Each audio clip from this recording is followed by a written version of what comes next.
Hey there, Bob from Oregon's Constant Gardener. It's the Friday show. It's the interview thing that we do. We got someone special today. John Ford, Ford's Fiery Foods.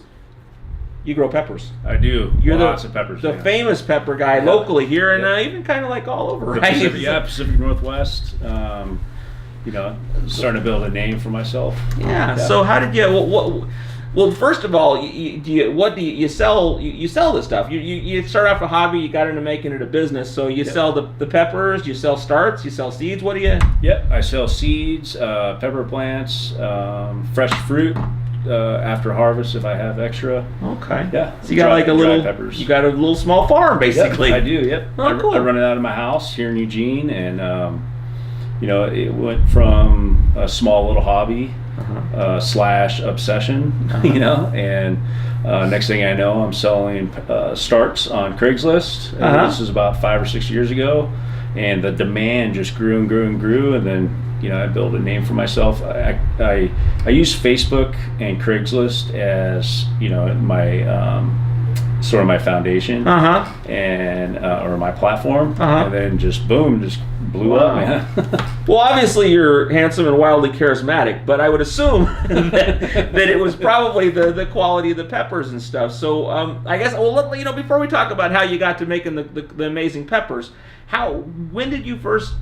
when's the first you remember of peppers at all in your life? As a kid, or you had peppers? When did if you want to go way back, it was probably down. I spent every summer with my grandpa down in Humboldt County, down in Willow Creek. Oh, and wow, he had like 3 gardens on the side of his house, and I just remember jalapenos everywhere, and just my, and then into spicy food when I was younger. When I would cuss, my mom would put hot sauce in my mouth. so that's how I built a tolerance. It's like so borderline child abuse turned into a profession. Yeah, that is abuse, man. That's abuse, funny. That's for sure.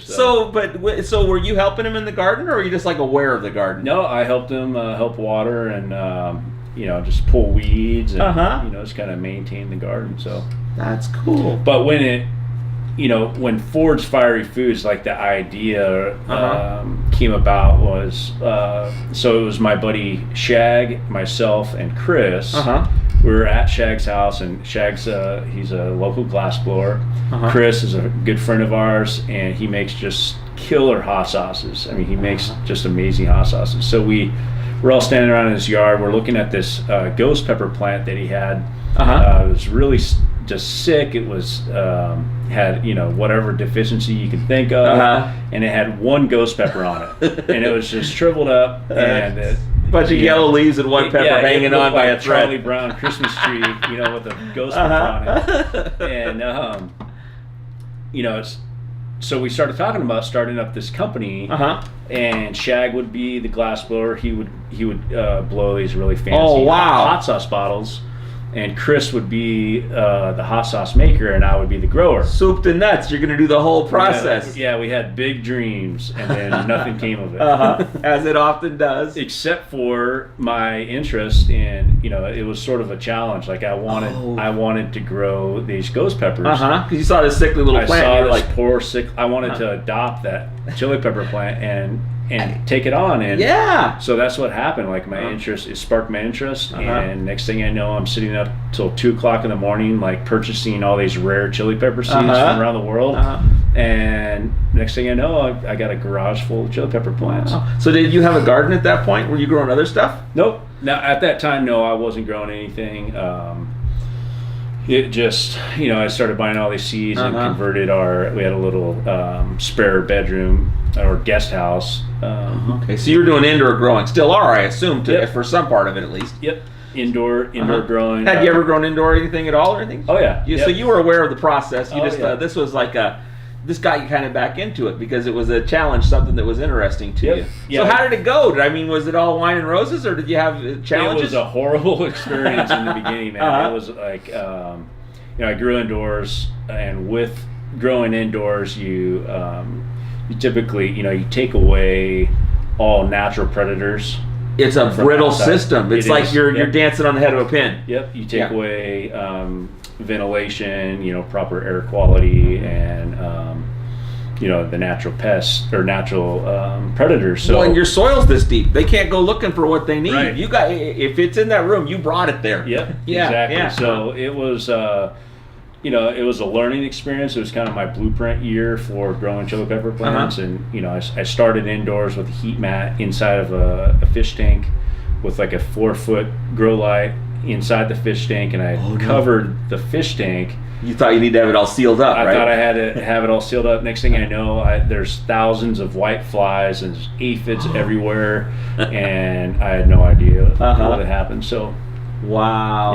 Yep. So and then what? Where'd you go from there? That was your first job. How did you get past? I mean, so you got a problem. How did you work through the problem to get past that? So the white flies, one, I stopped watering. I let the pepper plants dry, like the soil completely dry. So you weren't giving up. You didn't just throw this thing out back. You're like, I'm doing this. Yep, I'm doing this. I remember talking to Apollo 13 situation. Yeah, I remember, was it Ryan or somebody here locally? Maybe Johnny downstairs. Could have been Johnny, yeah. Johnny, no, it was Johnny. Johnny Banks. Yeah, he said that he remember talking to you. Yeah, he kind of walked me through the process, and I overwatered everything. So I had that same thing here. Yep. Yeah, I did the same thing to start off with. Yeah, and I learned one of the quickest ways to kill a pepper plant is by overwatering. Yeah. So over time, I learned that letting them completely almost dry up and wilt is safer than to constantly, water. Yes, so they don't yes. like wet feet. No, now let me ask you about that, because I was talking with Mariah LaChapelle the other day, who's an integrated pest management person, big, serious as a heart attack type to the book, and she feels like that you get infestations of pests in that dry soil. But in my experience with the peppers, is that I like to give them enough water that when I come in the next morning, they're dry. They're pretty dry. Yep. And then I go back and forth between that. I up and down. So do you feel that over? I mean, so if you could, in the perfect world where you could water it just the perfect amount to keep it hydrated but not overwatered, would you do that, or do you think there's a benefit from letting it dry out a little bit with peppers? There are rumors that state if you let them dry out, that it makes the peppers hotter. Especially on the hot days like here. I haven't really found that. But as far as the pest thing, you haven't noticed anything different from it. Well, let me just ask you that now. You've probably got your thing together pretty well. Do you still let them kind of go dry before you bring them back again? I've over the years I've found the right amount. I gotcha. Of the watering, heat, fans, controlling the temperature and the environment. I've learned what the right amount is. So it's just become sort of natural for me. So I mean, all that is a years in the learning process. But would you say that having a consistency, that you find a system that works and you stick to a pretty even keel through that's the one of the keys to growing quality produce? Yep. Okay. For sure. Especially when you're growing indoors. Yeah. Yep. Yeah. So keep the story going. So you figured out that you were watering them too much. Did you pull them out of the aquarium, or what did you do? I pulled them out, put them in another room with a heater and a fan, got some air circulation going. Around that time, I experienced plant edema at the same time. Okay. Because everything was completely bunched together. All the foliage was like touching one another. There was no airflow going through. I gotcha. I was watering too much, so the plants were having a hard time processing uptake. The water. They weren't getting the air over their leaves to evaporate. Right. They weren't getting their space to kind of stretch out. They were all kind. So how did you? So I mean, now it's obvious. They were too close together. But how did you work through to find that was the problem? What did you do? Did you talk to people, or did you just research, reaching out to other gardeners here in town, reaching out to the chili pepper community, a lot of Google searching. Yeah. So you get through that. Then what happened? I got rid of the white flies, introduced some ladybugs to my grow area, And ladybugs, I think they eat like around 50 aphids a day or something that. So I may have even nuked them with some chemicals. I gotcha. And pesticides in this crop, I mean, as opposed to like cannabis or something like that where you have flowers and stuff, it seems like you might have a little more latitude to, if you get yourself in trouble, to save them with that. Although, do you feel like that a lot of times, like for your average grower growing peppers, that they're going to need some sort of pesticide thing, or do you think the beneficials and that kind of thing can get them through? Beneficials definitely can get them through. I think I was sort of desperate at that point when there's hundreds or thousands of white flies and aphids everywhere. I was kind of freaked out. You feel like you want to save it, and a lot of people say, no, trash it, throw it out, go. Yep. But I think there's something to be learned in the trying to save it, even if you fail. That you learn a lot from that process. And because like you said, the Charlie Brown plant, I'll go downstairs, they'll be like, what do you got going here? You throwing this away? I can save this. Right. If it's not brown and dried, it's still worth salvaging. Well, I've had a couple times with these guys where with my peppers, my sweet peppers, where I'd come in, they're all just like, and I like, and I'd water them all up, and I'm saying, what am I doing? And they're like, they come back. They come back in like 30 minutes. So I assume you went through this thing, and you kind of got to a point where you started getting pretty good at it. Yeah, it took a couple years. I changed. We actually moved, I bought a tent. I bought it was like a 4-shelf tent. Black on the outside, silver on the inside, some doors, kind of standard grow tent. Yep. And I have 4 of the T5 lights. Oh, like you got like a rack or something, I assume? Or okay. 4 lights per rack. Okay. Heat mats, fan. Heat mats through the prop or propagation, or just through the whole process? No, just for the propagation. Just propagation, yeah. So and then I assume maybe you get them bigger and you get them outside or something. Yep. Yeah. We don't need to go through the whole thing. You get all your secrets. But so you started getting pretty good at it. Was there a point where you realized that this was your life? Yes, when I set up my website. It became, I actually traded some chili pepper plants and a couple large boxes of peppers for this guy to set up and manage my website temporarily. He showed me the back end, how to work it, and the next thing I know, I'm up to my neck in chili pepper seed orders, and I'm shipping seeds all around the world. So had you? I assume there's community, Facebook or Reddit or something. There's somewhere out there. There's communities. Were you part of stuff like that with online groups and things, or was it more of a local thing? No, definitely Facebook. Definitely Facebook. There were hundreds and hundreds of chili pepper growing groups. Chili heads were considered like it's like a subculture. We love eating this, spicy pepper. Oh yeah, that will just ruin grow your hair on your chest. Yeah. And just I reached out and started networking with people, not just here in Oregon, but worldwide. Oh wow. Yeah. So it became a business at that point, I guess. Yep. So paying my taxes and yep. You got a little more, I guess once it is a business, you get a little more into it in a different sort of way. How did that affect you? I mean, when you suddenly go from a gardener to a farmer kind of situation. What was that like? My schedule was packed. I had my mom and a few other individuals helping me sort of on my payroll. And working a full-time job and having this small business on the side was just, I was a little overwhelmed. Where are you at with it now? What's going on with it? What do you got going? Right now, I think I've been doing it for around 7 years.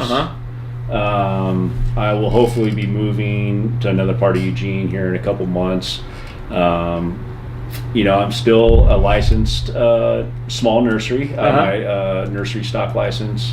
I'm still selling seeds. Trying to expand. My goal or my vision is to start up a spicy food restaurant here in town. What would that be like? I want to be a place that people will remember.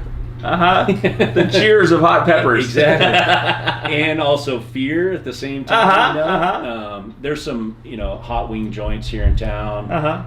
But there's no place that really specializes in just spicy food or spicy dishes. Yeah. You were talking about with turkey places where they got the little bowl up there and they do this stuff. Yeah. Turkey in the Middle East. They they're one of their main condiments is dried chili pepper flake, and they have them large bowls on their dining room table, and they just grab handfuls of the stuff and mix it in with their food. And it made me think of my grandparents. They loved hot food, and just anything hot. They had no class to it whatsoever. But I remember we go to pizza. And you remember they used to have the shake of the better, and she's like nothing will ever come out. She just like she just cover it with that, just eating away on that. I guess it was a thing back then. They were from Oklahoma. That was kind of their thing, So that made me think of that. So that's what you're thinking for the future is the restaurant. That's where you're going with it. Yeah, that's down the road. But my love for peppers, I love growing chili pepper plants, and I'm connected with chili growers all over the world. In Italy, I think I'm obsessed about peppers. They have organizations and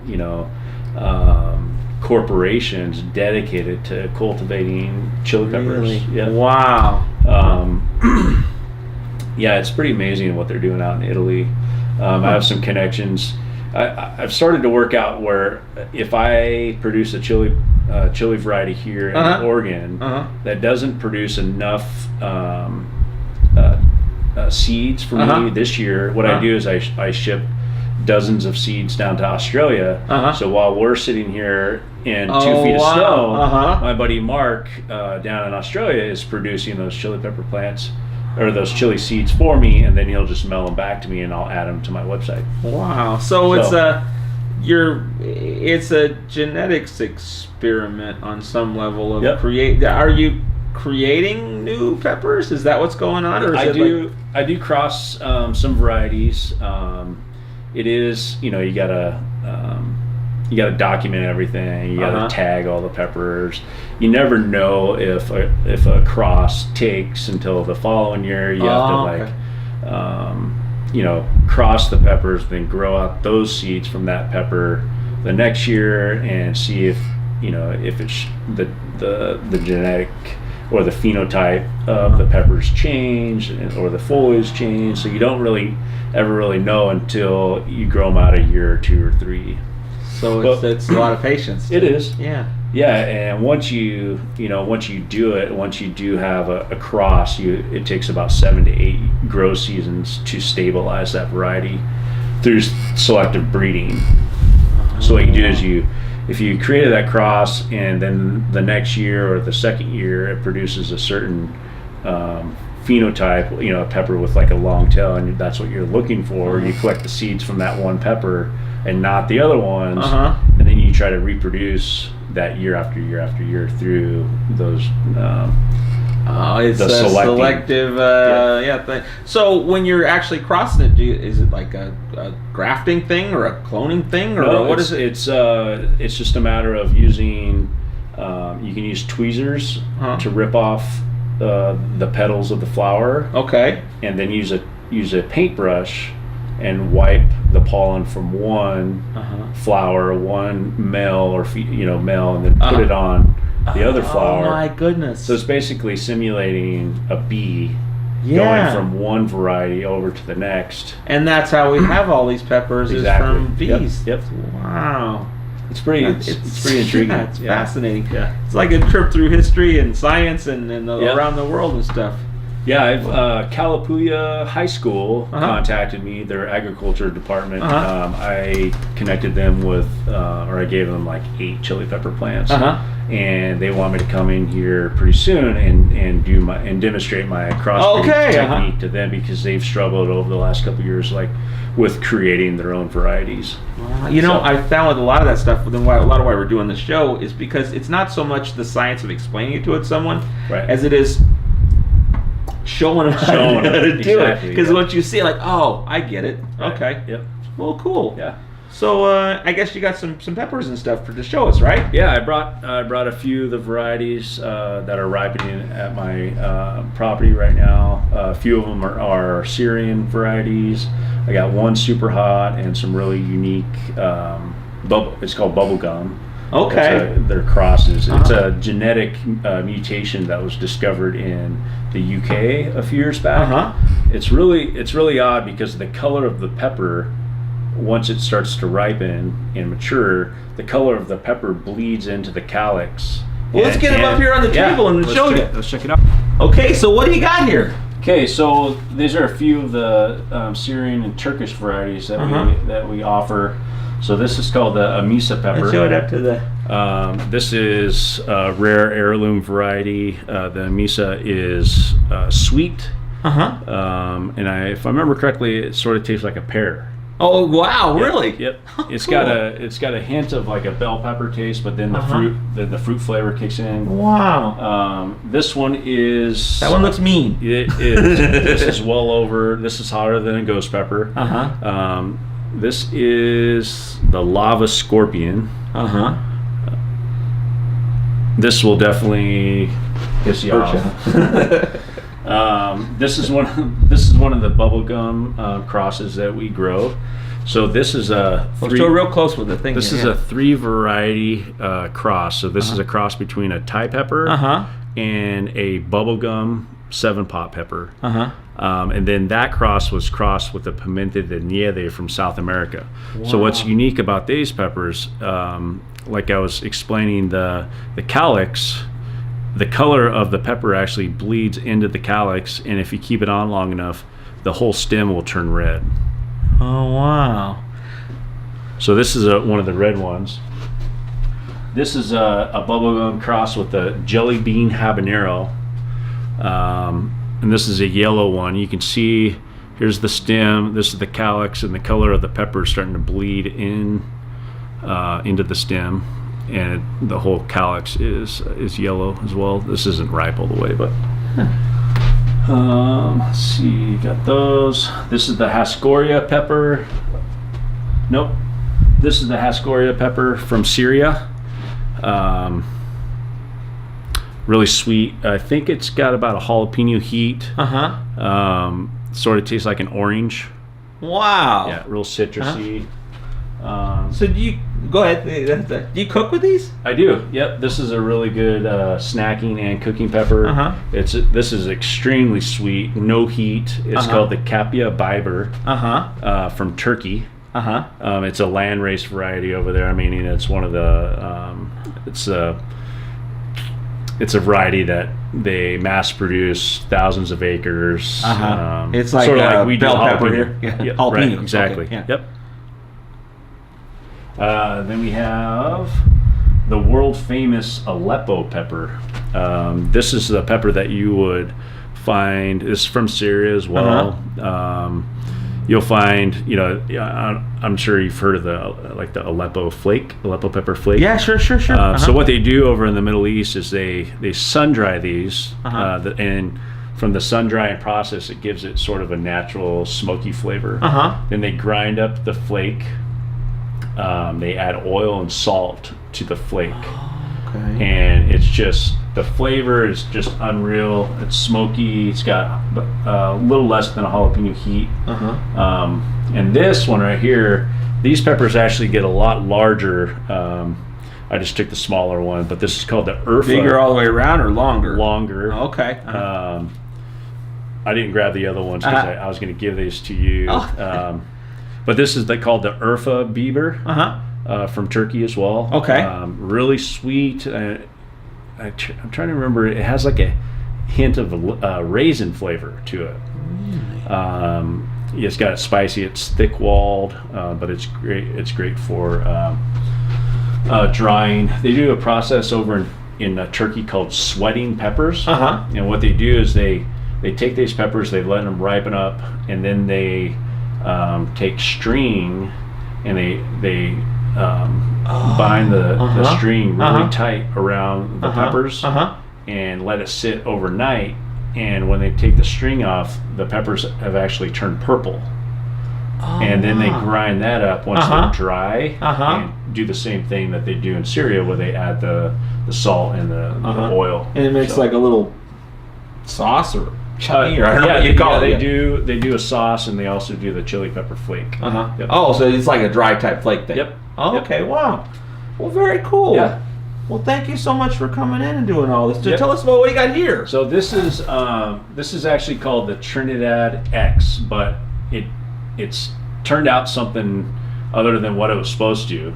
I have the other Trinidad X at my house, and it's a white pepper, really funky. This is sort of a surprise, so I'm really excited about this. What happened? What was the surprise about it? The